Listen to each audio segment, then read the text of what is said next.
ایک محقق صحافی شہر نذیر چودھری کی سچی داستان، جس نے جنات کے ساتھ گزرے ہوئے دنوں کو قلم بند کر کے اس ماورائی مخلوق اور روحانی اور شیطانی علوم کے بھیدوں سے آگاہ کیا۔ میں نے ان جنات کو انسانی شکلوں میں دیکھا، اپنے قریب پایا، انہیں چھوا، اٹکیلیاں کی، ان کے انسانی اور جناتی خدوخال کا تجزیہ کیا، انہیں کھانے کھلائے، ان کے احکامات پر ویرانوں میں جناتی مخلوق کے تجربات و مشاہدات اور معمولات دیکھتا رہا، ان سے تاریخ کے المناک واقعات سنتا رہا۔ وہ اپنی محافل سجاتے تو قرآن پاک کی تلاوت اور ہدیہ نعت صلی اللہ علیہ وآلہ وسلم سے وجد کا سماع بند جاتا۔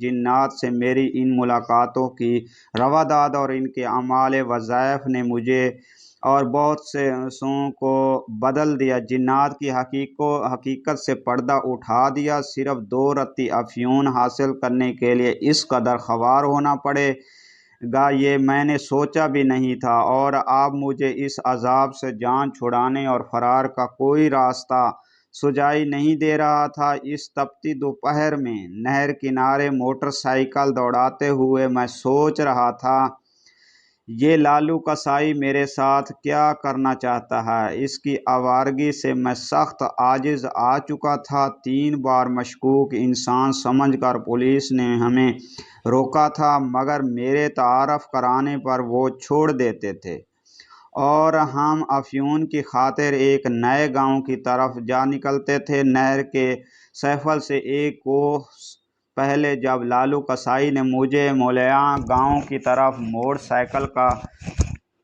کا رخ موڑنے کی ہدایت کی تو میں گھبرا گیا اور موٹر سائیکل روک دی۔ ملیاں منشیات فروشوں کا گڑھ تھا۔ اپنی حیثیت کو برقرار رکھنے کی خاطر میں نے اپنے خوف کو دبا لیا اور سخت لہجہ اختیار کرتے ہوئے کہا، لالو، اب ملیاں جانے کی کیا ضرورت ہے؟ میں نے 2 رتی افیون لینی ہے، اور اس کے لیے تم نے مجھے 12 گاؤں گھما دیے ہیں۔ ہر بار تو یہی کہتا ہے کہ ہمارا کام فلاں گاؤں میں ہو جائے گا۔ چودھری صاحب غصہ نہ کریں، میں بھی خوار ہو رہا ہوں۔ میں نے آج میلے سے جانور لینے جانا تھا۔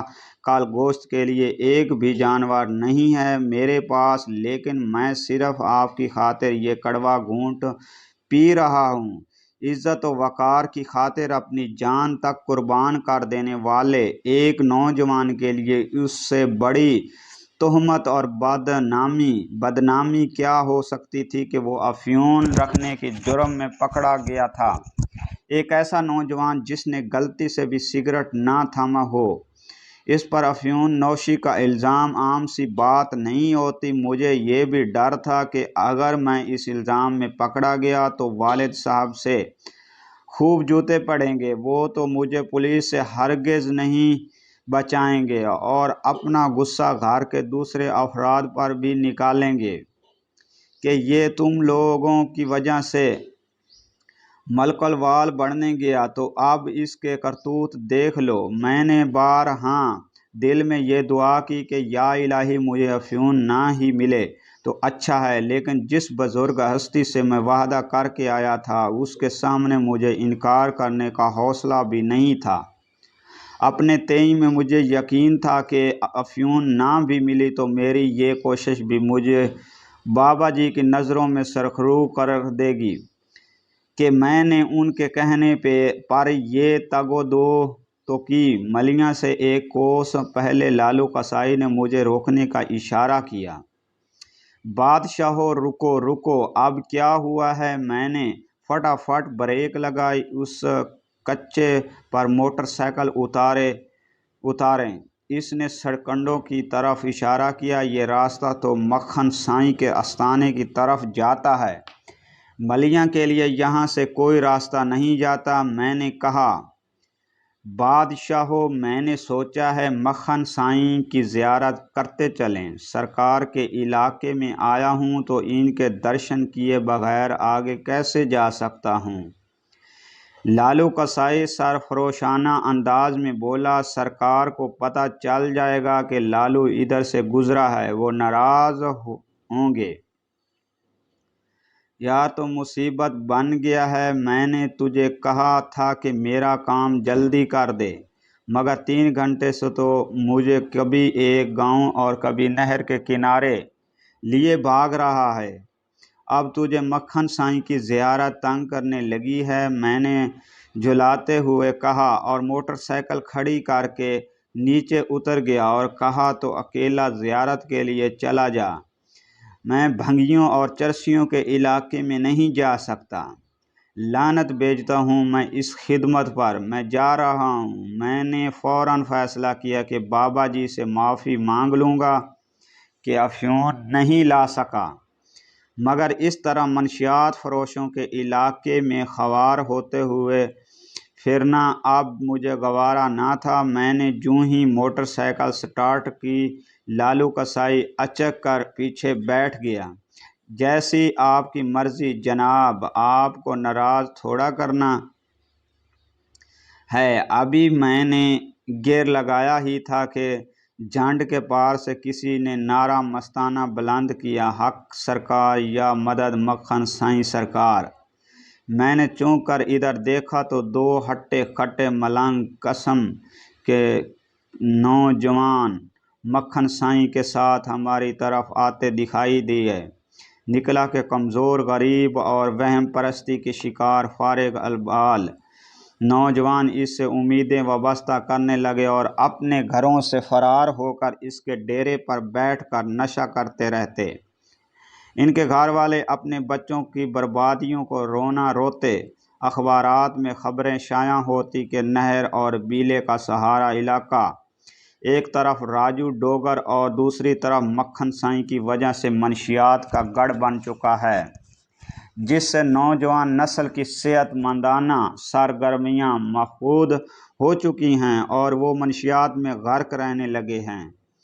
مکھن سائیں پر الزامات تو آتے تھے، مگر آج تک اس کے علاقے میں چوری، ڈاکے یا کسی قتل وغیرہ کی واردات نہیں ہوئی تھی۔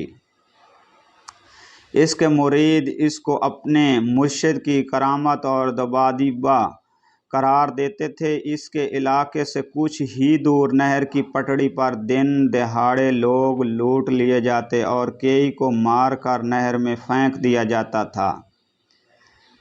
رازانی لوٹ مار اور منشیات کی وجہ سے ہی پولیس نے یہاں پر ناکے لگا رکھے تھے۔ پچھلے سال انتظامیہ نے مکھن سائیں کے خلاف ایکشن بھی لیا تھا، مگر ایک واقعہ ایسا رونما ہوا کہ اس کے بعد پولیس نے مکھن سائیں کے آستانے کا راستہ دیکھنا ہی چھوڑ دیا۔ ہوا یوں تھا، پولیس جب اس کے آستانے پر پہنچی تو مکھن سائیں 10 فٹ گہری قبر میں چلہ کاٹ رہا تھا۔ اس کے مرید قبر کے گرد بیٹھے بھنگ گھونٹ رہے تھے، کچھ تو چرس کے سگریٹ پی رہے تھے۔ وہ پولیس کو دیکھتے ہی موجوبانہ انداز میں نعرے لگانے لگے، آج سرکار سے سرکار ملنے آئی ہے۔ پولیس انسپکٹر نے ان کے نعروں پر انہیں ڈانٹا اور نہایت سختی سے پیش آیا۔ تمام ملنگوں کو گرفتار کر لیا گیا۔ انسپکٹر پیروں، فقیروں اور روحانی معاملات کو خاطر میں نہیں لاتا تھا۔ اس نے پوچھا، اوئے مکھن سائیں کہاں ہیں؟ مائی باپ سرکار تو سو رہے ہیں۔ ایک ملنگ جو غالباً دوسرے ملنگوں کا قائد تھا، اس نے بتایا۔ کدھر سو رہا ہے؟ اندر ہے کیا؟ انسپکٹر نے پوچھا تو ملنگ بولا، سرکار مکھن سائیں بستر پر نہیں سوتے، وہ تو زمین کے اندر سوتے ہیں۔ ایک معتبر ملنگ بولا، اگر سرکار 40 روز سے پہلے باہر آ گئے تو قیامت آ جائے گی۔ کیسی قیامت؟ اوئے انسپکٹر نے دانت کھچکھچاتے ہوئے چھڑی ملنگ کے دانتوں پر رکھتے ہوئے دبائی۔